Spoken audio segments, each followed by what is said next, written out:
우리 사회에는 이른바 18 어른들이 존재합니다. 만 18세에 보육시설에서 퇴소하여 홀로 자립해야 하는 보호종료 아동을 일컫는 말인데요. 제대로 준비도 하지 못한 채 자립을 당하는 아이들은 수많은 장애물에 부딪힐 수밖에 없습니다. 사각지대에 놓인 아이들의 문제에 대해 모자이크에서 취재해보았습니다. 학교와 학원을 다니며 공부하고 대부분 가족의 울타리와 부모님의 지원 아래 살아갈 나이 만 18세. 하지만 18살의 나이에 자립하여 홀로 서야 하는 보호종료 아동들이 존재합니다. 보호종료 아동이란 아동복지법에 의해 양육시설에서 보호받던 중 만 18세가 되어 보호가 종료된 아동을 뜻합니다. 해마다 보호가 종료되는 아동은 약 2,600여 명으로 해당 아동은 모두 혼자 자립해야 합니다. 우리나라의 민법상 성인은 만 19세, 하지만 복지법상 성인은 만 18세로 아이들은 1년간 18 어른으로 살아가고 있습니다. 미성년자의 나이로 사회에 홀로 나온 아이들은 경제적 어려움을 비롯한 다양한 어려움에 직면합니다. 보호종료 아동을 위해 마련된 정부의 경제적 지원은 총 5가지. 가장 기본적인 자립정착금부터 주거지원까지 다양한 자립지원 정책이 존재합니다. 2019년 이후 자립수당 지원과 주거지원 통합서비스가 추가 도입되며 사실상 경제적 지원 정책은 점점 많아지는 추세입니다. 하지만 경제적 지원 위주의 자립정책이 아이들의 어려움을 모두 해결해주지는 못합니다. 보건복지부에서 보호종료 이후 주거 현황에 대해 조사한 결과 정부에서 지원해주는 주거 혜택을 받는 경우는 33.9%로 받지 못하는 경우가 2배 더 많았습니다. 아예 정보조차 몰라서 받지 못하는 경우도 있었습니다.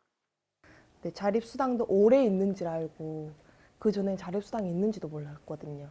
그래서 올해부터 신청해서 받고 있는데 이제 기초생활 수급비만 받다 보니까 뭐 관리비, 월세비, 휴대폰비 이런 걸 내다 보니까 남는 돈이 없는 거예요. 집도 만 19세가 돼야 스스로 이제 보호자 없이 구할 수 있는데 만 18세 때까지는 법적 대리인이 필요하다고 하니까 정책이 마련되었다고 해서 아동들이 바로 자립할 수 있는 환경이 만들어지는 것은 아니었습니다. 보호종료 아동이 보다 실질적인 지원을 받을 수 있는 방법은 무엇인지 물어봤습니다. 지금 보호종료 아동 친구들에게 가장 필요한 거는 자립전담 요원이에요. 근데 말이 이제 자립전담 요원이지 1대1 멘토가 아이들한테 굉장히 필요하고, 그리고 이 멘토가 그냥 단순히 연락하고 지내고 이런 것이 아니라 그 친구의 삶의 전반적인 부분을 건드려주고 함께 해줄 수 있는 사람이 필요하거든요. 아무래도 그 연락이 안 되고 관리가 안 되고 아이들에게 뭔가 지도 편달을 해줄 수 있는 부분이 없기 때문에 아이들이 기초생활 수급자가 되는 경우도 많고 아예 그냥 사라져버리는 경우도 너무 많고요. 이처럼 아이들에게는 각각 필요한 자립지원 정보를 알려주고 경제적인 조언을 해줄 맞춤형 개인전담 요원이 필요한 상황입니다. 전문가들은 체계적인 관리와 상담을 통해 정보 부족으로 소외된 아이들에게 도움을 줄 수 있다고 말합니다. 개인별 자립전담 요원은 단순히 정보 전달자의 역할에 그치지 않습니다.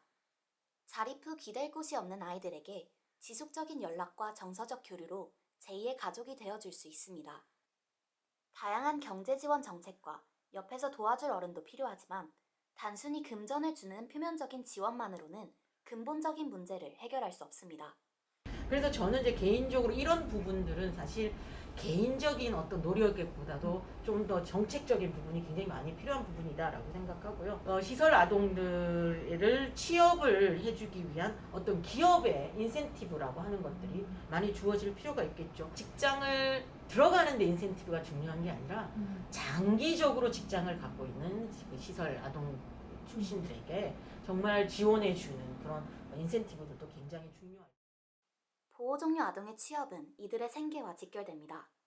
하지만 학력, 기술, 나이 등으로 인해 많은 아이들은 안정적인 직장을 구하는 데 어려움을 겪고 있습니다. 이들이 진정한 자립에 성공하기 위해서는 일자리 지원 정책에 대한 논의가 필요한 상황입니다. 보호종료 아동이 자립하여 건강하게 성장하기 위해선 사회의 지속적인 관심과 지원이 필수적입니다.